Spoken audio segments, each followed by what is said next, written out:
передачаңызга атайын ушул маргеландык пирожок деп коет, жобосун. Борсок бышыргандай эле, бирок өтө өткөзүлбөш керек. Кеңиштер чогуу ушул дандап көрөлү. Сиз ооздуңуз. Анан ушул жерде менин бабам байкап калат. Байкап калат даган кийин мындай күлүп коет. Бирок дагы ошентип мен алданып калбайын. 2 жыл болду, 2 жылда 13 мыйзам иштеп чыктым да. Нанга дагы кээ бир учурларда акча жооп калган вакыттарда болгон. Азыркы кырдаал региондорго өтүп кетиши мүмкүн да. Жогорку кеңештин депутаты Марлен Маматалиев. Саламатсызбы? Саламатсызбы. Маанайыңыз жакшыбы? Рахмат, жакшы. Сизге чоң рахмат. Ушул учурдан пайдаланып биздин эфирибизге келип бергениңизге анткени чынында эле сизди болсо дайыма костюм шымчан, дайыма мындай катуу сүйлөгөн, жаштарды алдыга сүйрөгөн эле үнүңүздү угуп келебиз. Ал эми ушул келип тамак жасап бериңиз дегенге баш тартпай келгениңизге чоң рахмат. Дагы баса айта кетчү нерсе бар. Ушул кырдаалда Марлен мырза 500дөн ашык биздин медперсоналга тамакты берип жатат. Бул аябагандай чоң иш, бул чоң соп. Мына биз дагы бүгүн атайын медперсоналга тамак даярдоону чечтик. Анда бизден алыстабаңыздар, кандай тамак жасайбыз, бунун баардыгын бизге Марлен мырза өзү айтып берсин. Рахмат. Сиз айткандай, чындап эле биз азыр күндүгө ошол элдик штабын түзүп, ошол элдик штаб ар кандай жардамдарды берип атат. Ошонун ичинде ошол тамакташуудагы маселеси жакшы каралып атат да. Ошол биздин медиктерге айрым учурларда күндүзү, кечинде кайсыл убакыт болбосун, айтор ошол демилгечилер менен чогуу, ыктыярчылар менен чогуу баардыгыбыз ошол өзүбүздүн болгон салымызды кошуп, медиктерге ушундай тамактар жасап берип атабыз. Ал эми бүгүн сиздердин передачаңызга атайын ушул маргеландык пирожок деп коет, жобосу мындай кыргызча айтканда казан кебабындагы бир түрү деп айтылса болот. Эми ошону сиздерге керектелүүчү азыктар бул эт, эң негизгиси. Андан кийин ошол картошка, анан бир аз пияз кетет, май, туз, көбүнчөсү көңүлдүү ушул эт менен анан картошкага борушубуз керек да. Сиздер ойлогоңуздар, булар атайын картошканы даярдап коюштур деп, анткени 10 килограмм картошканы ачууда убакыт көп талап кылат. Ошондуктан биз сиздерге жасалуу процессин дагы көбүрөөк көрсөткөнгө аракет жасайбыз. Анда сиз этти тураңыз, мен картошка ачып баштайын, Эми Марлен мырза, айтсаңыз, үйүңүздөрдөгү ашканада көбүнчө ким дамдуу тамак жасайт? Сиз бош убактыңызда сөзсүз түрдө ушу балдарыңызга, келинчегиңизге өзгөчөлөнүп тамак жасап берсеңиз керек, Бычакты кармагыңыздан эле билип турам, үйдө тамак жасайт экенсиз. Эми өзгөчө бул кухняда же болбосо мындайча айтканда тамак жасоо бул айымдардын эле күндө кылаткан бир мындай кесип деле болуп калды деп ойлосом болот. Анткени мен аялым кээ бирде түштө биринчи үйлөнгөндө түштө чалып берчү да. Мен бүгүн эмне тамак сага кылып берейин депчи. Мен мындай рахаттанып, бул күндө мен көңүлүмдү сурап турбай, күндө эмне жасайын деп сурап турбай деп мындай сүйүнөт элем. Анан кийин көрсө дагы бир нерсеси бар экен. Аял кишиге аябай кыйын экен да. Күндө эмне кылам деген бир маселеден башталат экен. Директор менен башталган. Ооба, эмне тамак? Анан кийинчерээк оңой бир ыкма таап алдык. Мен меню түзүп берип койдум. Менюда ушундай понедельник, вторник, среда деп ар бир күнү кандай тамак болот экенин өзүнчө аныктап бөлүп алдык да. Андан кийин да жеңил болуп калды. Анан мына бул маргеландский пирожок дегенди дагы биринчи ушул илгери ушул ата-энем, апам көп жасачу да. Бизге аябай жакчу. Анан атам да кээ бир учурларда кел мен жасап берем деп ал да жасап калчу. Ошодон мындай көңүлгө жакшы калып калган нерсе экен. Анан мен атайын бүгүн да ушул тамак тандап атканда ушуну кылып берейинчи деп ойлодум да. Жакшы. Демек үй бүлөңүзгө маргеландык тамакты жасап берип турбайсызбы? Эми мындай убакыт чын айтканда өтө мындай аз болуп калат. Кээ бирки учурларда майрам болуп калса, эми көбүнчөсү чын айтыш керек 8 март болгондо мындай кел бир күн сен эс ал, мен жасап берейин деп жасап берем. Жакшы. Апаңыздын жакшы көргөн тамагыңыз. Апаңызга ошо суранып, апа ушул тамагыңызды жакшы көрөм, жасап бериңизчи деп болобу? Апам ушул мантыны аябай жакшы жасайт. Анан биз сагынып калабыз кадимкидей эле апама. Эми азырго өзүнчө жашап, үйлөнгөндөн кийин өзүнчө болуп калдык, бирок чогуу жашаганда ошо айтчу элек да, келиңиз ушул мантыдан жасап бербейсизби депчи.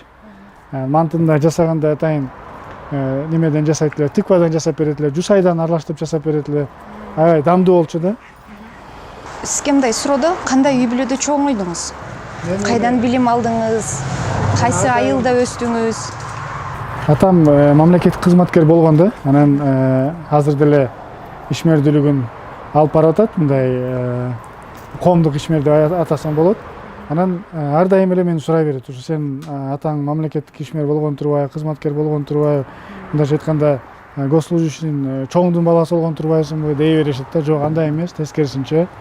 Мен ошол тиги атам кандай гана жумуштарда иштебесин, мен тескерисинче керек болсо мына башка балдардын, чиновниктердин балдары мындай жакшы кийинчү, бири сырт жака барып эс алып келчү. Мен андай эмес, мен ар дайым четте окушкан. Мен бардыгын эле ошол Кыргызстанда эле жүрүп, жайында жайлоого мени жиберип, башка чиновниктердин балдары бул жерден эс алып келип, күйүп карай болуп келсе, мен жайлоодон эле мындай кара болуп күйүп келген бала элемин да. Анан турмушта эми өйдө ылдый болот албетте. Бизде деле турмушта жакшы күндөр деле болгон, кыйын күндөр деле болгон. Бирок мен атам, ата энем ушундай тарбия берген, кандай болбосун, кичинеден баштап эле мындай өзүң менен өзүң болгонго аракет кыл, анан акчанын каяктан келгенин табылат экен дагы мындай өзүң эртеден баштап издей бер деп мени ушундайга үйрөткөн да. Анан ошон үчүн мен студент кезимде эле мен акчаны тапканды өзүм билип, өзүм контрагымды төлөп, өзүм иштеп, кичине болсо да бизнес кылып, ушундай жолдо жүрүп калдым да. Баардыгын көрдүм десем болот да, кандай акчанын кандай кыйын келишин, анын сарпталышын. Биринчи курста экен ата энем атамды Ош тарапка жумушка которуп калышты. Анан мен жалгыз жашап калдым. Ошондо керек болсо мындай нанга дагы кээ бир учурларда акча жооп калган убактарда болгон. Анда көргөм. Эми бизнес деп калбадыңызбы? Алгач бизнести эмнеден баштадыңыз?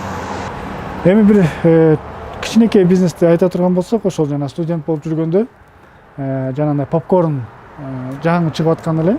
Ошо попкорн аппараттарды бир кореец бир жарандан мен попкорнду арендага алып эле өзүм эле иштетип, өзүм эле сатып калдым да. Анан карасам, ал аппаратты атайын Америкадан алып келген аппарат экен.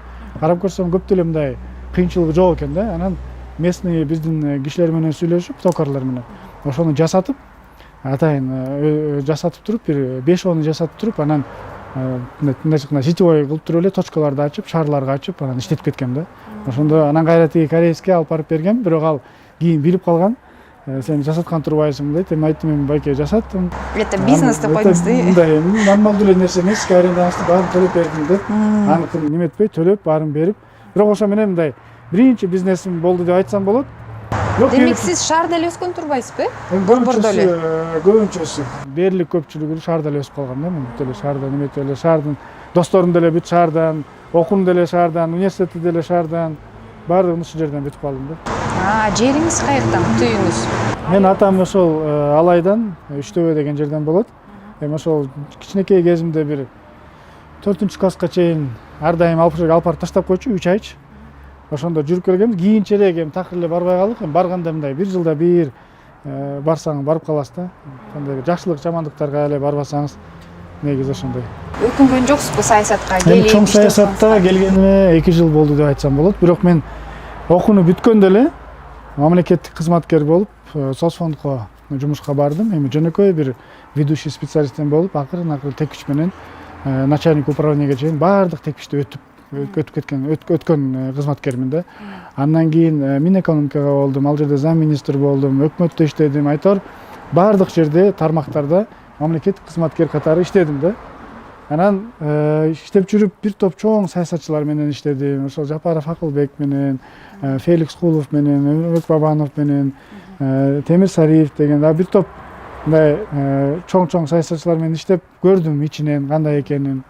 Анан ошондо бир эми баардык мамлекеттик кызматкер, жөнөкөй солдат, генерал болом дегенде эле мамлекеттик кызматкер дагы оюнда бар да, мындай кызмат менен өскөнгөчү. Анан мен дагы ошондой өзүм тилегим борчу, оюм болчу. Анан эң негизгиси мен ушул мамлекеттик кызматкер болуп иштеп атканда бир нерсени түшүндүм. Эгерде мен кандайдыр бир жаңылыктарды, өзгөртүүлөрдү жакшы мындай эл үчүн иштеп берем деген нерселерди көп ойлоно берчүмүн да, бирок эч эле аткара албайт экенмин. Анткени мен баягы исполнительный аткаруучу бийликте жүрүп эле көп нерсеге кыла албайт экенмин. Анан бир нерсени түшүндүм, эгер депутат болуп калсаң, мыйзам аркылуу көп нерсени чечкенге болот экен, көп нерсени оңдогонго болот экен деп мен ошол депутат болуп келээр менен 2 жыл болду. 2 жылда 13 мыйзам иштеп чыктым да. 13 мыйзамды керек болсо, мактанганым эмес кеп, бирок керек болсо төрт созувда иштеп аткан дагы депутаттар анча жазган эмес да. Сиз мына айтып жатасыз, Феликс Колов, жана ошондой эле Темир Сариев, булар деген мындайча айтканда саясаттын чоң кишилери да. Анан ошол саясаттын казанда кайнаган. Мисалы үчүн, эмне үчүн сиз ошондо Темир Сариевдин партиясына кошулуп, ошол партиядан чыккан жоксуз? Неге сиз ушу Өмүрбек Бабановдун Республика партиясын таңдап, ошол партиядан депутат болуп барып, анан кайра ошол партиядан чыгып кеттиңиз? Мен ошол Ар намыста жүрдүм 2010 жылы. Жаштар канатында жүрдүм. Анан ошол жерден деле депутат болууга мындай умтулдум, бир топ аракеттерди кылдым. Бирок ошол убакта алар атамды чакырып калышты ошол партияга. Мен биринчи барып ошол жерде жүргөндөн кийин ошол атам жактан ушул атама сунуш берип калган, атам келип калганга байланыштуу. Эми экөөбүз боло албайбыз. Жаңы эле революция бүтүп атса, жаңы эле ата менен бала бир жерде иштебеш керек деген нерсе туулуп атса, анан мен албетте анда болбой калгам. Бирок мен өзүмдүн ордум бар эле, өзүмдүн кылган салымым бар эле. Мен ошол жерде Бишкек шаары боюнча чыккам. Бишкек шаары боюнча өзүмдүн добушумду алып бергем, ошондо элечи. Бирок жанагындай депутат боло алган эмесмин да. Анан кийинчерээк ошол Ар намыста иштеп калдык. Анан жогорку кеңешке чогуу келдик. Мен дагы ошондо секретариатты жетектеп келип калдым, иштеп калдым. Анан ошол жерде биринчи коалицияны кулатып атканда мындай бирден бир ошол процесстин жүрүшүн алып бараткан адис катары жүргөм да. Анан ошол жерде мен Бабанов байкап калат.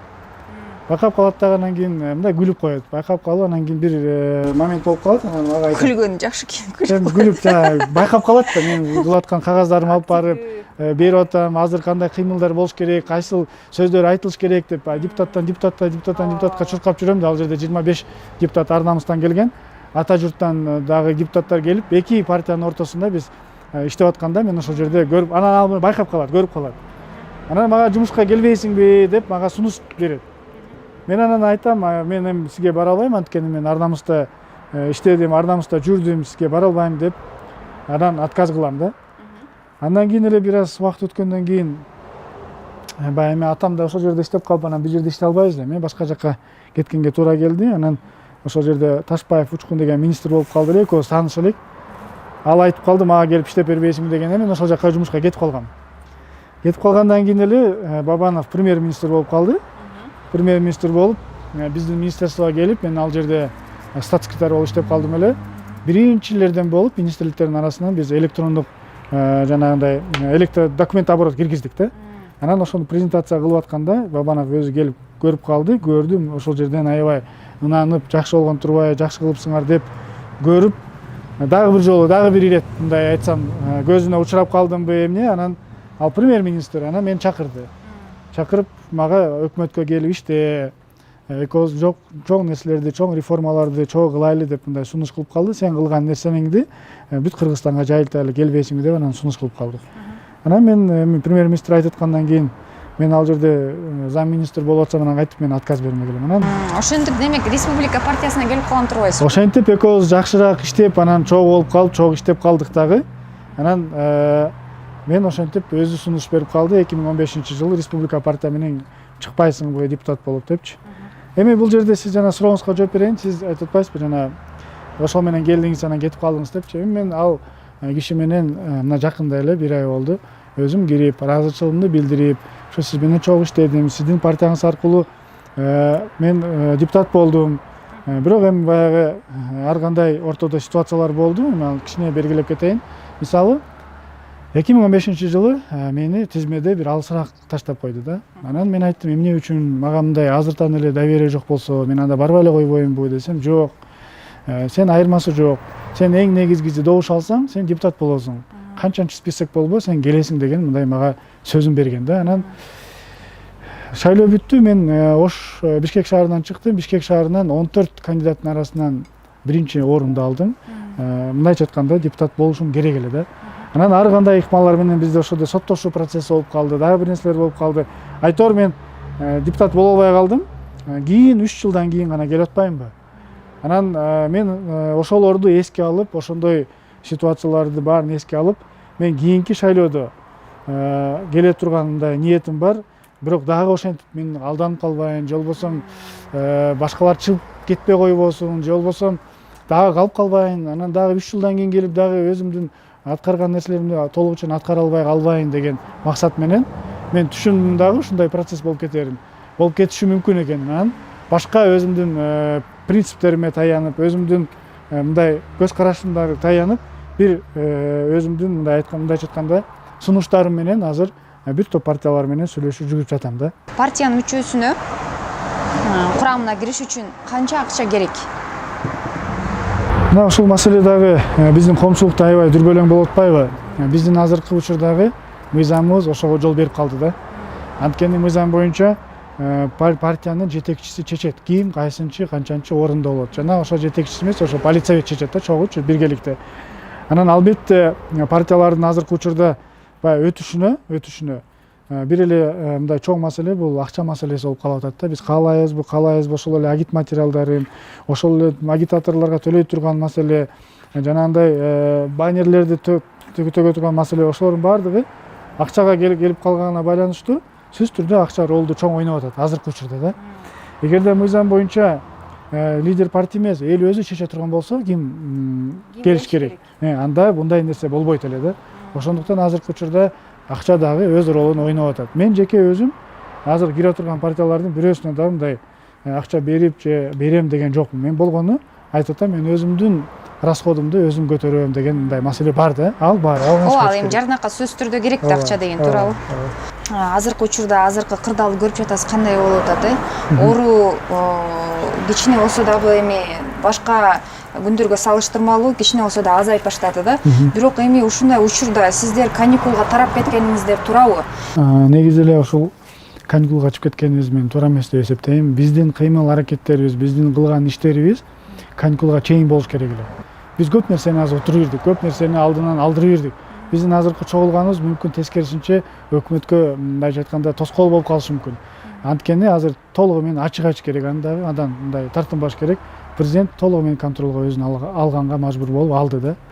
Азыркы кырдаал региондорго өтүп кетиши мүмкүн да. Эгерде региондорго өткөзбөйлү десек, анда биз азыртан баштап Бишкекте кандай проблемалар болду, ошондой проблемаларды эске алып, региондордо алдын ала бардык уюштуруу жумуштарды кылыш керек да. Бул жана койка месталарды, бул медикаменттерди, бул жабдыктарды, жанагы ИВЛ аппараттары, кислородный аппараттарды бардыгын азыртан баштап региондордо толугу менен иш-чаралар өткөзүп коюш керек деген катымды жолдоп, эми иш жүргүзүп атам. Мен коллегаларым таарынбасын, бирок мен ачык айтып коюшум керек. Аны бүгүн болбосо эртең сөзсүз эл өзү айтат, эл анткени баарын көрүп турат. Тилекке каршы биздин бир топ депутаттарыбыз ушундай кырдаалда башка жакта эс алып атабы же үйүндө эс алып атабы айтор так чыкпай коюшту да. Ошонун арасынан тилекке каршы чириген байлар да бар экен. Бир тыйынын чыгарып коюп же бир салымын да кошпогондор бар экен да. Мен эми ойлойм, алардын атын атап же ысмын айткандын кереги жок. Эл өзү баа берип алат. Бүгүн болбосо эртең баардыгы ачыкка чыгат деп ойлойм да. Мен ошого бир аз мындай тооба кылып таң калып отурам да. Эмне үчүн ушундай кыйын болуп атканда отурушат депчи көрсөм, мен мындай анализ өзүм үчүн кылып койдум да. Ар бир адамдын өзүнүн ички дүйнөсүнө байланыштуу ар бир ситуацияга реагировать этет экен. Эгерде ушундай эми согушта бул согуш деп атасам деле боло берет. Ушундай согушта демек бул жарандарыбыз эч качан алдыга чыгып алып элин коргобой турган жарандар экен деген мындай таянак келип отурат да.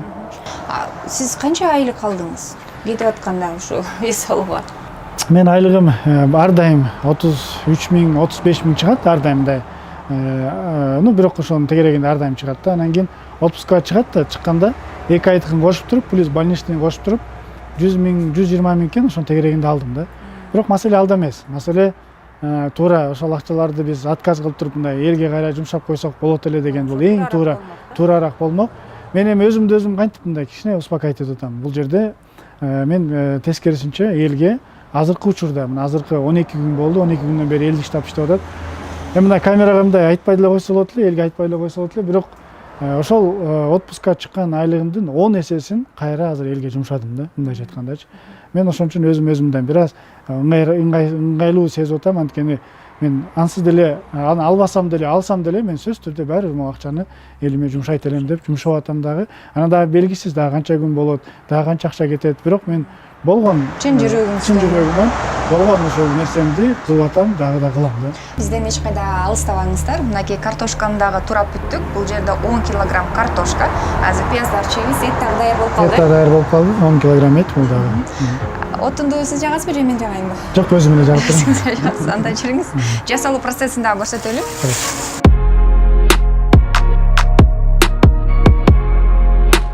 Биринчи эле майдан башташ керек. Майды куюп алгандан кийин биз картошканы өз ирети менен келтире беребиз. Азыр эң башкысы бышыралап аткенбиз. ооба. Майды канча коюш керек? Майдын баарын курабыз. Ушул майдын баары кетет. Салабыз, азаздан салып турабыз. Кайра эле бышкан сайын мындай кызартканга чейин алып барабыз. Бираз кызарып калгандан кийин гана мындай золотистый болуп цвет болгондон кийин алып туруш керек да. Ошол процессти азыр мына баштайбыз.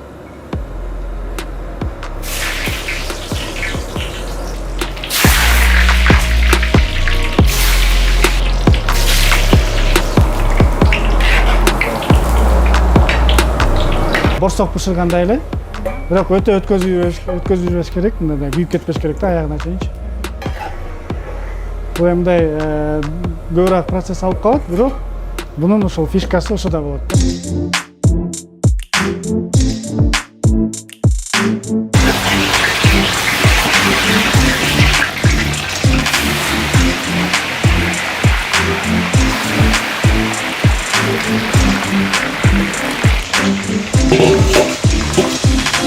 Сиздин атыңызда менюга тамак бересиз.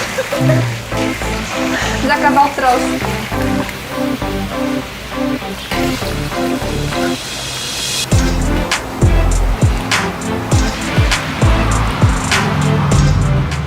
Бая башында айткандай, картошканы өзүнчө кызартып, бышырып алдык. Мындай аягына чейин эмес, бирок кичине кызартып, золотистый цветке чейин жеткизип койдук. Андан кийин ошол эле ыкма менен этти кылдык да.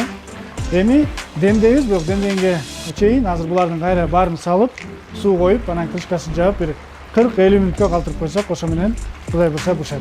Ушул бая айтылган маргеландык пирожок деген ушинтип ушундай метод менен жасалат да. Мында салып берели.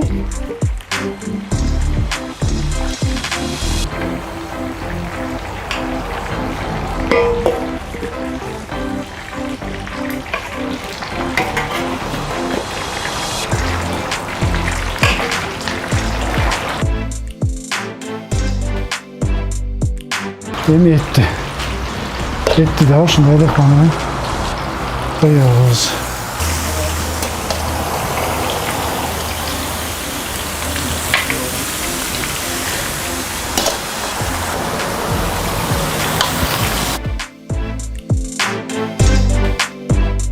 Эки литр суу куюш керек. Эми бая биз чоң порция жасап көргөн эмеспиз, бирок примерно 2 литр эле, бирок мен карап турам, бираз көбүрөөк кетип калат экен дагы. Биз ошо ойдогудай картошканы салды. Андан кийин азыр үстүнө этти койдук.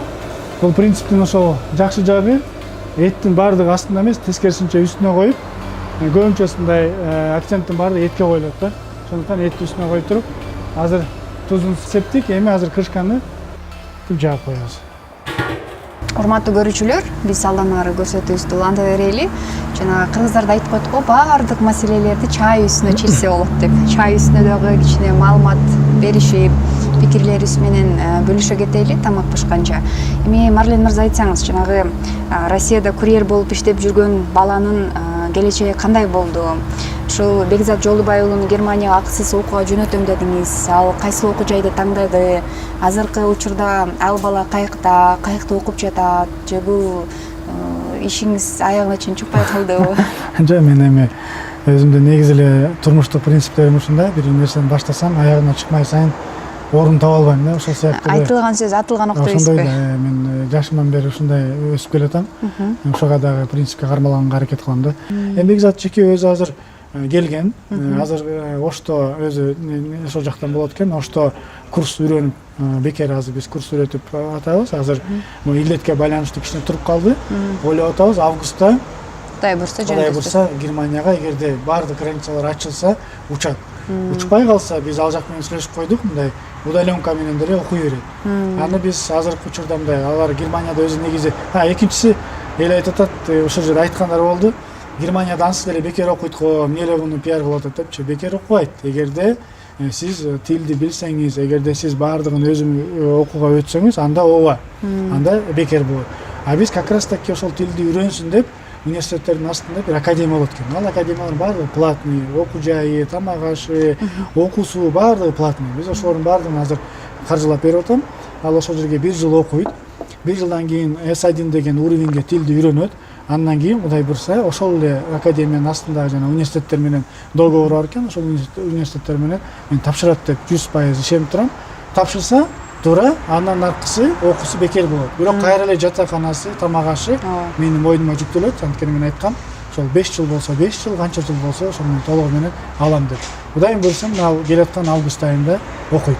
Сиз атаны, апаны барктаган адам экенсиз да. Сөзүңүздө апам айткан, атам талап койгон депчи. Негизи ата-эненин тарбиясын, ата-энесинин батасын алган адам өң өткөн да, өнөт алдыга умтулат экен. Ошондуктан дайыма ата-эненин батасын алып жүрүш керек экен. Мындай суроо сизге. Апаңызга акыркы жолу качан чалдыңыз эле? Апама кечээ күнү чалгам. Анткени атам менен апам азыр могу илдетке байланыштуу Алайга кетишкен да. Анан Алайда алсыраак болуп турсун деп Алайга атайын жиберип, ошол жерде бир жайлоого өзүнчө боз үй тигип, ошол жерде эс алсын деп мындай жиберген элек. Азыр ошол жакта атенем күндө бир маал чалып, кандайсыздар, ден соолугуңуздар жакшыбы деп чалып турам. Эми Бишкекте болгондо анча көп чалбайм, чын айтайын. Бирок сөзсүз түрдө суббота сайын өзүмдүн балдарымды, семьямды алып барып туруп, ошол жерге бир күн отурабыз. Бир күн кечки ата-энебиз менен болобуз. Ал эми мындай чалып койгон жактан жумасына бир 2 жолу болбоду дегенде бир 2 жолу бирок чалам сөзсүз түрдөчү. Эне 9 ай курсагында 3 жыл колунда көтөрүп жүрөт экен баласынан. Биңиз айткан го уулдар апасына жакын болот деп, сиз атаңызга жакынсызбы же апаңызга жакынсызбы? Эми мисалы бар бир эркек бала кандай болбосо дагы бир аз апасына жакын деген бул чындык окшойт. Мисалы атам мени мындай өтө мындай строго мындай тарбиялап баардыгын үйрөткөн адам, албетте баардыгын эметкен. Бирок анча-мынча сырларды атам айта албайм да, бирок негедир апама айтам да. Ошол апам айтып койсун дейинби же апам барып атам айтсын дейинби. Айтор апага көбүрөөк көңүл бурулуп калат. Эми сиз дайыма эле айтсаңыз керек апаңызга, апа мен сизди жакшы көрөм, мен сизге ыраазымын, сизде аял жок депчи, мисалы үчүнчү, ушул тамагыңызды сагынып, ушул тамагыңызды жасап койсоңуз үйгө барам деп. Мен ойлойм, аз деле чалып апаңызга болгон жакшы ойлоруңузду, сезимдериңизди айтып койсоңуз, бул деле көптүк кылбаса керек да. Тескери ушул илдеттен апаңыз сүйүнүп калса керек. Телевиденияда да айтып коерейинби? Айтыңыз, ошо түз эфирден отурам, эфирде отурамын. Ошо апаңа чал деп айтышты. Назира кыйнап атат деңиз. Биз эфирде отурсак, апаңыз чалып калды. Чалайын, алайын энди. Алло. Алло. Апа кандайсыз, жакшысызбы? Мен жакшы. Мен жана чалып анан кайра кишилер болуп калып, кайра трубканы коюп койдум эле. Кандайсыз, жакшысызбы? Жакшы. Атам кандай, жакшы элеби? Мен жакшылар дегенде. Жакшы эле кыздар, жакшы эле, баары жакшы эле апа. Оорубай элеби атам, жакшы элеби? Жакшы, ошол кезде настроение. Өзүңүз немедесизби? Жайлоого чыгып, немеге чыгып, туугандар менен көрүштүңүзбү? Апа, анан неме азыр прямой эфирден элем. Азыр мен громкий связьга эле коюп сүйлөшүп атам. Баары тартып атат. Сизди как раз эстеп, сиз жөнүндө айтып берип аттым эле, сиз да чалып калдыңыз. Алло. Угулуп атабы апа? Ошо. Жакшы. Ошол апа, анда тынч болуңуздар, аман эсен болуңуздар. Жакшы көрөм сиздерди, ошол өзүңүздү жакшы карап, апа. Шаарга барбай эле туруңуздар, ошо Алайда эле туруп туруңуздар, шаардан алысыраак болуп туруңуздар. Өзүмдө бала чакам менен тынч болуп тургула, жакшы балдарды карап өзүм карабам. Макул. Болуптур апа, анда мейли, чалам дагы. Болуптур. Бешенен таманда деп коет анан. Апаңызды Меккеге алып барып келдиңизби, ажытсага? Мен эң чоң ниетим ушул атам менен апамды алып барып келейин деп ниет кылып жүрөм. Мурдагы жылы атамды алып барып келейин десем, бир аз атам эметип калып бара албай калганбыз. Бирок ошондо өзүм семьямды алып барып келгем, кыздарымды, аялымды, апамды мына күтүп атам. Мына илдет бүтүп калса эле сөзсүз түрдө алып барам да. Анткени апам азыр Кудайга шүгүр намаз окуйт, 5 маал намаз окуйт. Өзүнүн да ниети, тилеги ушул ушуну сөзсүз түрдө аткарганга ушул Кудай насип этсин дейт элем. Анда жакшы, биздин тамагыбыз бышып калса керек, барып байкап көрөлү, дамдап көрөлү. Достор, мынакей биздин тамагыбыз да бышып калды окшойт, 40 мүнөткө демдеп койгонбуз. Азыр муну ачып көрөлү, бисмилля. Ай, жети бир укмушайт. Бүгүн Кудай буйруса, дарыгерлер сизге ыраазы болуп көрсө күн сайын узатып турбайсыздарбы тамактарды? Мен көп порция менен жасап көргөн эмесмин. Мен ойлойм, мен бир аз кемчиликтер болуп калса, врачтар кечирет го деп ойлойм.